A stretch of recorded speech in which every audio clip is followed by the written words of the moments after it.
وَلَقَدْ يَسَّرْنَا الْقُرْآنَ لِلذِّكْرِ فَهَلْ مِن مُّدَّكِرٍ۔ الحمد للہ رب العالمین والصلاة والسلام علی سید الانبیاء والمرسلین، اما بعد فاعوذ باللہ من الشیطان الرجیم، بسم اللہ الرحمن الرحیم۔ وَإِذَا نَادَيْتُمْ إِلَى الصَّلَاةِ اتَّخَذُوهَا هُزُوًا وَلَعِبًا ذَلِكَ بِأَنَّهُمْ قَوْمٌ لَا يَعْقِلُونَ۔ صدق اللہ العظیم۔ قابل احترام یہ آیت مبارکہ جو 58 سورہ مائدہ کی ہے، اس کا تعلق سابقہ ہی تقریباً آیات مبارکہ سے ہے۔ ہم نے پیچھے یہ پڑھا کہ اللہ نے دو گروہوں سے دوستی کرنے سے ہمیں بڑی سختی سے منع فرمایا۔ ایک گروہ وہ ہے جو اہل کتاب کا ہے، اور اہل کتاب کے گروہ میں سے ایک اور بگڑا ہوا گروہ وہ ہے کہ جو مسلمانوں کے دین کو ہنسی مذاق بناتا ہے۔ اللہ فرما رہا ہے اس سے تمہارا تعلق بھی نہیں ہونا چاہیے۔ اب ان کے ہنسی مذاق کی شکل کیا ہے، ذرا اس کو دیکھیں کہ دین کے ساتھ جو کھیل اور مذاق ہے وہ کیا ہوتا ہے اور کس لیول کا ہوتا ہے۔ وَإِذَا نَادَيْتُمْ إِلَى الصَّلَاةِ اتَّخَذُوهَا هُزُوًا وَلَعِبًا، کہ جب تم اذان کہتے ہو اور ندا کرتے ہو نماز کی طرف بلانے کے لیے لوگوں کو، تو وہ اس کا بھی ہنسی اور مذاق اڑاتے ہیں۔ اور یہ دین کی ابتدائی احکامات میں سے، جیسے آج بھی ہمارے معاشرے میں اذان کے حوالے سے کہ ایک لبرلزم کا ایک نعرہ ہے کہ سپیکر استعمال نہیں ہونا چاہیے، یا یہ باتیں ساری کی ساری ہیں، ہم ان کو بے شک ان کے اوپر اس کا اطلاق نہ بھی کریں، تو ان کا وتیرہ اہل کتاب کے بگڑے ہوئے گروہ کا یہ تھا کہ یہ جو اونچی آواز میں اذانیں پڑھی جاتی ہیں یا اللہ کے گھر کی طرف مسلمان بلاتے ہیں، یہ شور شرابہ کو ہماری سمجھ میں نہیں آتا، یہ نہیں ہونا چاہیے۔ اس طرح کی گفتگو اور اس طرح کا یہ شور و غل تو ہمارے میلوں کے اندر ہوتا ہے۔ پھر ان کا موقف یہ تھا کہ ہمارے میلوں میں اور مسلمانوں کے اس اذان کے کلمات میں شور و غل کے علاوہ ہمیں کوئی تیسرا مقصد نظر نہیں آتا۔ یہ ان اہل کتاب کا حضو ہے اور لائب ہے جو وہ اسلام کے ساتھ کرتے ہیں۔ وَإِذَا نَادَيْتُمْ إِلَى الصَّلَاةِ واو کا معنی، اور اذا جب، نادیتم جب تم بلاتے ہو یا تم ندا کرتے ہو، إِلَى الصَّلَاةِ نماز کے لیے یعنی اذان پڑھتے ہو، تو اتخذوها هزوا ولعبا، اتخذوها انہوں نے اس کو بنایا ہے یا انہوں نے اس کو اس سینس میں لیا ہے کہ ہزوا ولعبا، کہ یہ تو ایک مذاق ہے، ولعبا لعب یلعب کا معنی ہے کھیلنا، ولعبا اور یہ تو ایک تماشا ہے۔ یہ جو اللہ کے کلمات بلند کر کے توحید و رسالت کے یہ مسلمان پکارتے ہیں، یہ کھیل تماشے کے علاوہ اور کوئی نہیں ہے۔ لعب یلعب کا معنی ہے کھیلنا، یہ بھی پورے کا پورا ورب ہے اگر ہم اس کی گردان کریں۔ لعبا وہ ایک کھیلا، دو کھیلے، لائبا سب، لائبو ایک عورت کھیلی، لائبت لائبتا، لعبنا تو کھیلا، لعبتا لعبتما، لعبتم تو ایک عورت کھیلی، لعبتے لعبتما، لعبتن میں کھیلا، لعبتو ہم کھیلے، لعبنا۔ اب یہ ہمارے مسلمان بھائی اپنی بچیوں کا نام لائبہ بھی رکھتے ہیں، تو لائبہ نام رکھنا بظاہر کوئی اس کا اچھا معنی نہیں، تو ایک ورب کو ناؤن بنا کے اس کا نام رکھ لینا، یہ نام تو نام ہے، نام تو ناؤن ہے، تو ناؤن ہی کسی کا اسم اور ناؤن ہونا چاہیے۔ تو لائبہ بظاہر اپنے معنوں کے اعتبار سے بھی کوئی اچھا نام نہیں ہے کہ کھیلنے والی، دل لگی کرنے والی، مذاق کرنے والی، تو یہ نام عموماً رواج پا گیا ہے، لیکن ایسا نام ہونا نہیں چاہیے۔ اسی طرح ایک اور نام کا بڑا رواج ہے ملائکہ، تو ملائکہ قرآن نے کس کو کہا ہے؟ فرشتوں کو۔ ملک کی جمع ہے ملائکہ، تو ملائکہ بھی لوگ نام رکھتے ہیں۔ اب یہ نام بھی بالکل ٹھیک نہیں ہے، کیونکہ ملائکہ تو نام ہے اللہ تعالیٰ کی اس مخلوق کا جو کھانے پینے سے اور بشری تقاضوں سے پاک ہے، تو وہ نوری مخلوق ہے۔ اب مثلا ایک گنجائش رہ گئی ہے کہ کچھ عرصے بعد جب بہت دوری ہو جائے لٹریچر سے، تو پھر بچوں کا نام جن بھی رکھ دیا جائے۔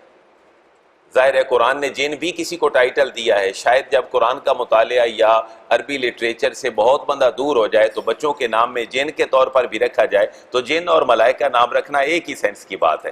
ملائکہ فرشتے ہیں، جن اللہ کی ایک اور مخلوق ہے، لہذا لائبہ اور ملائکہ یہ دونوں نام بچیوں کے رکھنے کے حوالے سے حرام تو نہیں ہے، ورنہ کسی بچے کا نام فرض کر لیں فین بھی رکھ لیا جائے پنکھا بھی رکھ لیا جائے یا کسی بھی حوالے سے کوئی نام ہو تو پکارا تو وہ جائے گا، لیکن نام وہ ہو جو نسبت کے نام سے ہو۔ آپ ذرا دیکھیں ہسٹری میں، تاریخ اسلامی میں، تو ہمیں نام قبل از اسلام کے وہ نام کوئی خاطر خواہ نظر نہیں آتے، لیکن اسلام کے بعد کی تعلیمات میں نام بہت پیارے پیارے ہیں۔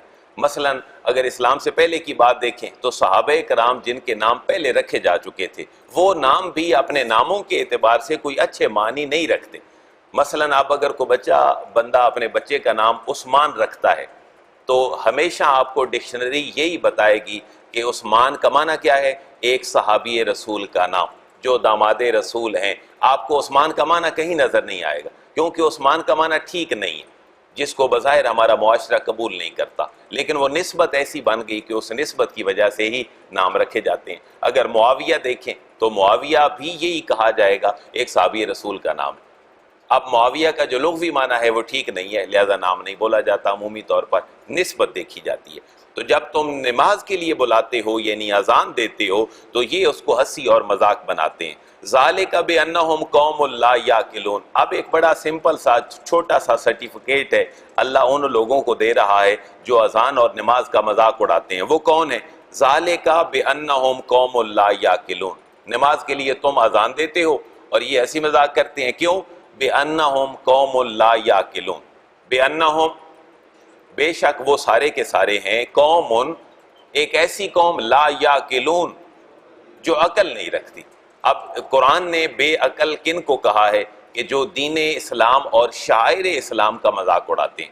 آج جو پوری دنیا میں ریشنلزم کی لہر ہے، عقلیت پرستی کی، تو قرآن تو اس کو یہی کہہ رہا ہے۔ قرآن یہ کہہ رہا ہے کہ یہ بے وقوفی ہے، بے عقلی ہے، اس کو ذرا دین کے سینس میں دیکھو۔ اور میرے اور آپ کے مذہب کو ناپنے کا معیار وہی ہے۔ اب ہمارا جو دین اسلام ہے وہ وہی پہ بیس کر رہا ہے، عقل پہ بیس نہیں کر رہا، لیکن عقلی امتزاج اس وہی کے ساتھ ہے۔ آپ ذرا اندازہ فرمائیں، اللہ کہہ رہے ہیں نماز پڑھو، ہم پڑھتے ہیں تو یہ وہی ہے، لیکن ہم اگر اس کو عقلی اعتبار سے دیکھیں تو یہ ہماری ایکسرسائز بھی تو ہے۔ ہمارے وضو کرنے سے لے کر مسح کرنے تک اور مسجد کی طرف چل کر آنا اور پھر یہاں آ کر تکبیر تحریمہ، قیام، قرات، رکوع، سجود، اور اللہ کے نبی کے جو رکوع و سجود کے طریقے ہیں یہ وہ ہیں جو آج جدید ایکسرسائز کے طریقے ہیں۔ حضور نے یہ نہیں فرمایا کہ جو رکوع ہے وہ ایسے کر کے کرو، بلکہ حضور نے فرمایا رکوع تمہارا بالکل سٹیٹ ہونا چاہیے، اور جو تمہارا سجدہ ہے وہ بھی تمہارے جو بازو ہیں وہ تمہارے ٹانگوں سے جدا ہونے چاہیے، کھل کے تم سجدہ کرو۔ اب یہ ساری ایکسرسائزیں ہیں، اور آج یوگا میں جو دوست کرتے ہیں آپ عموماً دیکھیں آپ کی ایکسرسائز شاید ایک ایسی بھی ہے کہ جس میں ماتھے کو دبا کر ذرا زور سے دبایا جاتا ہے اور ایکسرسائز کی جاتی ہے۔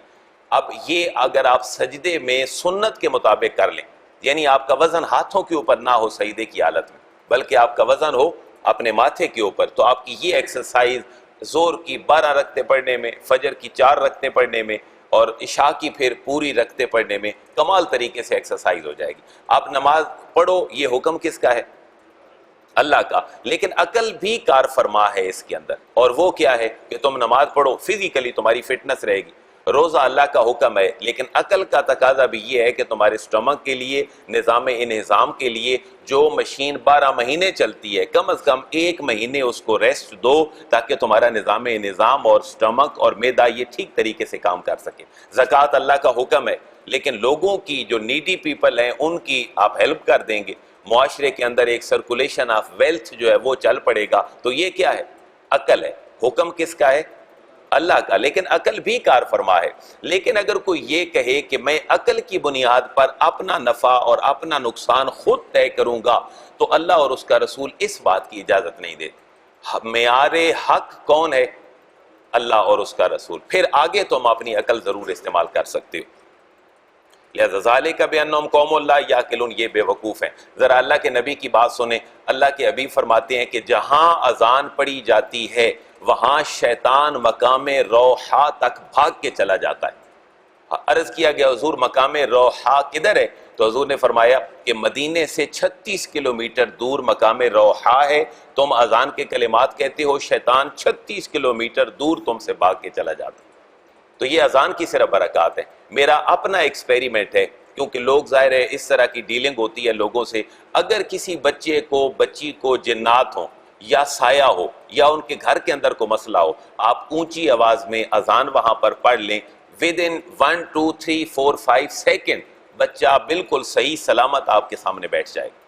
باقی اس کے علاج پھر روحانی یا جو بھی طریقے ہیں وہ بعد کے ہیں، لیکن وقتی طور پر سایہ، جنات، بلائیں، جتنی بھی چیزیں ہیں وہ اللہ کے اس کلمے کو بلند کرتے ہی وہ اس جگہ سے بھاگ کے چلی جاتی۔ اور یہ چھوٹے درجے کی حدیث نہیں ہے، صحیح بخاری اور صحیح مسلم کے اندر ہے کہ جب اذان پڑھی جاتی ہے تو مقام روحا تک شیطان بھاگ جاتا ہے، اس کے بعد پھر کہیں واپس آنے میں جو دیر لگتی ہے تو انسانوں کو پھر وسوسے میں مبتلا کرتا ہے۔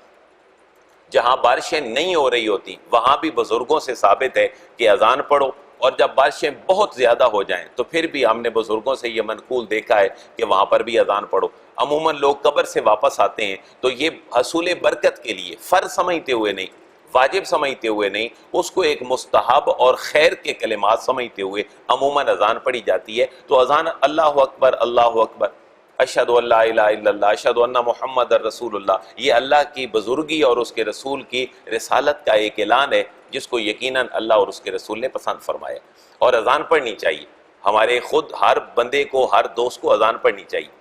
اللہ کے نبی کا یہ بھی فرمان ہے قیامت والے دن کچھ لوگوں کی گردنیں میدان محشر میں سب سے زیادہ بلند ہوں گی، اور جب پوچھا جائے گا کہ ان کی گردنیں باقی سارے مجمع سے بلند کیوں ہیں تو حضور نے فرمایا میری امت کے یہ مؤذن ہیں جو اذانیں پڑھا کرتے تھے، اللہ اور اس کے رسول کی توحید کا کلمہ بلند کرتے تھے، آج ان کی گردنیں بلند ہیں۔ لہٰذا اپنا فریضہ جو ہے وہ آپ پورا کریں، اور کم از کم ہر بندہ اپنی زندگی میں اذان ضرور پڑھے تاکہ مولویوں کو بھی کوئی ریلیکسیشن ملے کہ اذان، اب بچہ پیدا ہو تب بھی اذان کون پڑھتا ہے؟ مولوی صاحب۔ بھائی آپ خود پڑھیں، کمال طریقہ ہے، برکت کا طریقہ ہے، اپنے بچے کو گھٹی خود دیں، سنت طریقہ ہے یہ بھی، اس کے کان میں آپ اذان پڑھیں۔ اسی طرح نکاح کے معاملات ہیں تو باپ اور بزرگ گھر کا یہ کام بہتر طریقے سے کر سکتا ہے۔ اور جنازہ پڑھانے کے لیے سب سے زیادہ حقدار کون ہے؟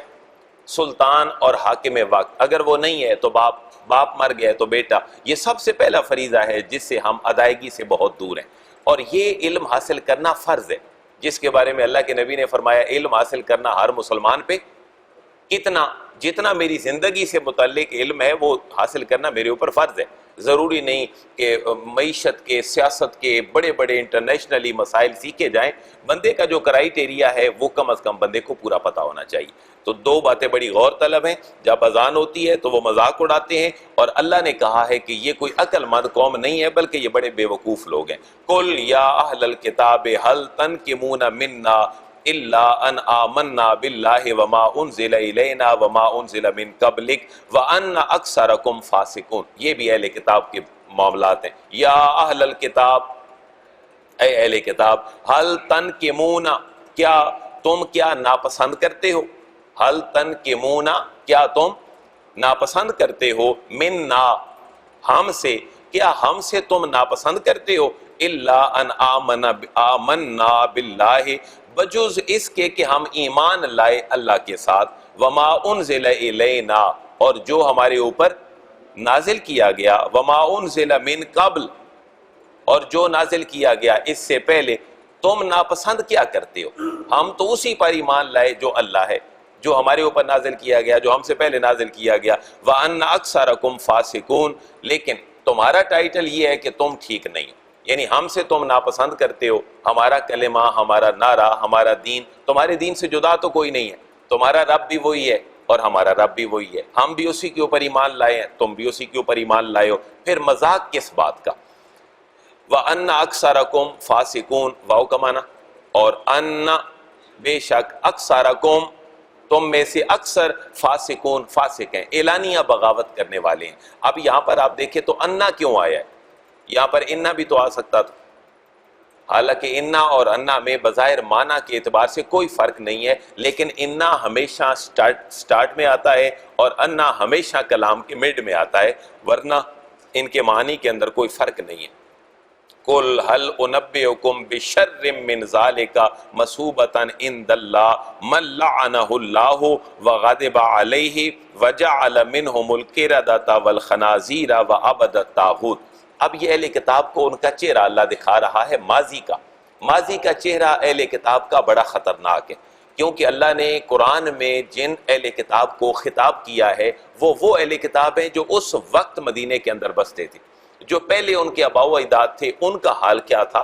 اللہ فرما رہے ہیں کہ محبوب ان کو بتائیں کہ اس سے بھی زیادہ برا ترین کام اللہ کے نزدیک کیا ہے جو تمہارے آباء و اجداد کر چکے ہیں، اور تمہارے آباء و اجداد پہ اللہ اور اس کے رسول کی لعنت ہو چکی ہے، وہ بندر بن چکے ہیں، وہ اپنے خنازیر کی شکل میں تبدیل ہو چکے ہیں، لہٰذا تم کچھ غور کرو، اور یہ پیغام رسول عربی کا نیا پیغام نہیں ہے، یہ وہی پیغام ہے جو سابقہ انبیاء لے کر آئے تھے۔ یعنی ان کو اپنے آباء و اجداد یاد دلائے جا رہے ہیں، تانا دیتے ہوئے نہیں، لیکن ان کو اپنی ریئلٹی بتاتے ہوئے۔ یہ بھی قرآن کا اسلوب ہے کہ جب کسی سے گفتگو کریں تو آباء و اجداد کے اچھے برے کارناموں کا ذکر سامنے ہو۔ قل هل انبئکم، قل کا معنی محبوب کہہ دیجئے، انہیں فرما دیجئے، حل انبئکم، حل کیا، انبئکم میں تمہیں متنبع کر دوں، محبوب انہیں فرما دیں کیا میں تمہیں آگاہ کر دوں، باخبر کر دوں، بشر من ذالک، بشر زیادہ برا، زیادہ شریر، من ذالک اس معاملے سے بھی، یعنی اذان کو ایک کھیل کود قرار دینا یا اللہ اور اس کے رسول کے احکامات اور مسلمانوں کو ڈی گریڈ کرنا، یہ شاید اتنا بڑا مسئلہ نہ ہو۔ محبوب انہیں بتا دیں میں اس سے بھی زیادہ شریر ترین اور برا جو اللہ کے نزدیک ہے اس سے بھی باخبر کر دوں، بشر من ذالک کہ کون برا ہے ان سے، مثوبتاً عند اللہ، مثوبتاً جزا کے اعتبار سے۔ ہم جب کہتے ہیں نا کہ ہم فلاں کام کریں گے تو ہمیں ثواب ملے گا، تو ثواب کیا ہے؟ ریوارڈ ہے۔ جزا کے اعتبار سے اللہ کے نزدیک کون برا ہے؟ عند اللہ، اللہ کے نزدیک۔ محبوب کیا اس کی میں خبر نہ دے دوں؟ اب خبر سنیں کہ وہ کون ہے جو اللہ کے نزدیک اس سے بھی برا ہے۔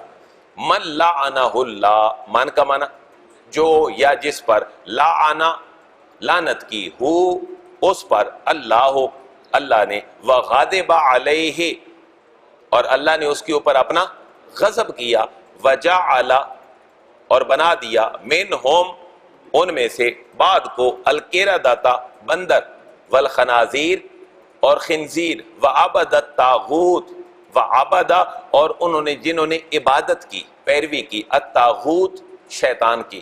امام حسن یا امام حسین رضی اللہ تعالیٰ عنہ سے کسی نے پوچھا کہ قرآن مجید میں جہاں جہاں طاغوت کا لفظ ہے اس کا معنی کیا ہے؟ یہ بات حضور داتا گنج بخش علی اجویری نے اپنی کتاب میں لکھی ہے، عبد الطاغوت، کہ حضور بتائیں قرآن میں جہاں جہاں طاغوت کا لفظ ہے اس کا معنی کیا ہے؟ تو آپ نے ارشاد فرمایا ہر وہ چیز جو تمہیں اللہ کی طرف لے جانے میں رکاوٹ پیدا کرے وہ تمہارے لیے طاغوت ہے۔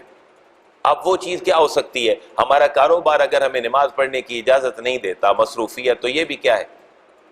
طاغوت ہے۔ اگر کوئی میری اور آپ کی مصروفیت ہمیں نماز پڑھنے سے روکتی ہے یا خیر کا کام کرنے سے روکتی ہے تو وہ کیا ہے؟ طاغوت ہے۔ اگر کوئی اولاد آڑے آ جاتی ہے جہاں سے ہمارا مذہب اور ہماری عبادات رک جاتی ہیں تو وہ بھی کیا ہے؟ وہ بھی طاغوت ہے۔ بڑی کمال طاغوت کی وہ بات ہے کہ جنہوں نے پوجا کی شیطان کی، تو شیطان کیا ہے؟ ہر وہ کام جو اللہ کے راستے میں جانے سے ہمیں روک دے۔ یہاں 3 ورب استعمال ہوئے ہیں، لعنہ اللہ، وغضب علیہ، وجعل منہم القردۃ۔ لعنہ کی بھی پوری گردان ہے، لعنہ اس ایک نے لعنت کی، 2 نے کی، لعنا سب نے، لعنو ایک عورت، لعنت 2، لعنتا سب، لعنا اب یہ 2 نون ہیں، ایک جمع مؤنث کا اور ایک لعنا کا اوریجنل اپنا۔ اب ان دونوں کو جب اکٹھا کیا گیا تو نون کے اوپر شد آ گئی تو لفظ کیا بن گیا؟ لعنا، تو نے لعنت کی، لعنتا، اب آگے پوری کی پوری گردان ہے۔ غاضبہ کی بھی پوری گردان ہے، غاضبہ وہ ایک غضبناک ہوا، 2 غاضبہ سب، غاضبو ایک عورت، غاضبت، غاضبتا، غضبنا تو غضبناک ہوا، غضبتا، غضبتما، غضبتم تو ایک عورت غضبناک ہوئی، غضبتے، غضبتما، غضبتن میں غضبناک ہوا، غضبتو ہم غضبنا۔ جعل بھی اسی طرح پاسٹ انڈیفینیٹ ہے، جعل، جعلا، جعلو، جعلت، جعلتا، جعلنا۔ لہذا یہ 3 اللہ نے لعنت فرمائی، ان کے اوپر غضب فرمایا اور ان کو بندر اور بعض کو سور بنا دیا۔ اللہ کے حبیب سے پوچھا گیا محبوب ہمارے زمانے میں جو بندر اور سور ہیں کیا یہ وہی لوگ ہیں جو جن کی شکلیں اللہ نے تبدیل کی تھیں؟ تو حضور نے فرمایا نہیں، یہ وہ نہیں ہے، یہ اللہ کی وہ مخلوق ہے جو چل پھر رہی ہے، ان کا انجام اسی زمانے کے اوپر تک محدود تھا۔ اور مفسرین نے لکھا ہے کہ چند دنوں کے لیے حقیقتاً ان کو بندر بنا دیا گیا، اور بعض نے کہا ہے کہ باقی دھمکیانہ ایک لہجہ تھا کہ انہیں کہا گیا کہ جیسے بندر رذیل ہیں اور خنزیر رذیل ہے، اسی طرح ان اہل کتاب کی عادات جو دین کا مذاق اڑاتے ہیں، ان کا انجام بھی انہی خنزیروں اور بندروں کے ساتھ ہے۔ اولئک شر مکانا واضل عن سواء السبیل، یہ کون لوگ ہیں؟ اولئک، یہی وہ لوگ ہیں۔ اب اولئک کیا ہے گرامیٹیکلی؟ اس میں اشارہ ہاذا ہازان ہاؤلائے، ہاذہی ہاتانے ہاؤلائے، ذالکا ذانکا اولائکا، تلکا تانکا اولائکا، جمع کے لیے اولائکا یہی وہ لوگ ہیں شر مکانا واضل عن سواء السبیل، شر مکانا اپنے مقام اور مرتبے کے اعتبار سے بدترین لوگ ہیں، درجے کے اعتبار سے، واضل اور صرف گمراہ نہیں ہے، نہایت ہی گمراہ ہیں، عن سواء السبیل سیدھے راستے سے یہ انتہائی دور ہیں، انتہائی بھٹکے ہوئے ہیں، یہ کسی طریقے کے اوپر بھی راستے کے اوپر نہیں ہیں۔ محبوب یہ جب آپ کے پاس آئیں اور اپنا حیل و حجت بیان کریں تو آپ کا رویہ کیا ہونا چاہیے؟ وَإِذَا جَاءُوكُمْ قَالُوا آمَنَّا وَقَدْ دَخَلُوا بِالْكُفْرِ وَهُمْ قَدْ خَرَجُوا بِهِ وَاللَّهُ أَعْلَمُ بِمَا كَانُوا يَكْتُمُونَ۔ محبوب جب یہ اہل کتاب آپ کے پاس آتے ہیں تو حالت کفر میں آتے ہیں، چاہیے یہ تھا کہ یہ برکات نبوت آپ کی بارگاہ سے سمیٹ کر جاتے، لیکن آتے ہیں تو تب بھی حالت کفر میں، جب آپ سے اٹھ کے جاتے ہیں تب بھی حالت کفر میں۔ کیوں کہ اپنا بھانڈا اور برتن برکت لینے والا نہیں لے کر آتے تو نامراد واپس لوٹتے ہیں۔ وَإِذَا، اور جب جاؤکم، جب وہ آتے ہیں محبوب آپ کے پاس تو قالو کہتے ہیں آمنا ہم ایمان لائے، وقد دخلوا بالکفر، واو کا معنی اور، قد کا معنی تحقیق، دخلوا وہ جب داخل ہوئے تو بالکفر حالت کفر میں تھے، وہم قد خرجوا بہ، واو کا معنی اور، ہم کا معنی وہ سارے کے سارے، قد خرجوا بہ جب نکلے تب بھی، بہ اسی کفر کے ساتھ نکلے، جب آئے تب بھی حالت کفر میں، جب نکلے تب بھی حالت کفر میں۔ اللہ معاف فرمائے اس وقت سے کہ میری اور آپ کی نمازیں ہمارے منہ پہ مار دی جائیں۔ پتہ چل رہا ہے کہ کچھ لوگ بارگاہ رسالت میں بیٹھ کر بھی برکات نہیں سمیٹ سکتے، آتے ہیں تب بھی وہی کیفیت میں، جاتے ہیں تب بھی اسی کیفیت میں۔ تو اللہ معاف فرمائے کہیں ہماری نمازیں، ہمارا اللہ کے گھروں میں آنا، ہمارا اللہ کے گھروں میں بیٹھنا کہیں ہمارے منہ کے اوپر بھی نہ مار دیا جائے۔ لہٰذا اللہ سے ان فرائض کی ادائیگی کے بعد دعا کرنی چاہیے، اللہ ہم عاجز ہیں، ہم نے عبادت کا حق ادا نہیں کیا لیکن فریضہ پورا کر دیا ہے، اللہ اب اس کو تو اپنی بارگاہ میں قبول فرما۔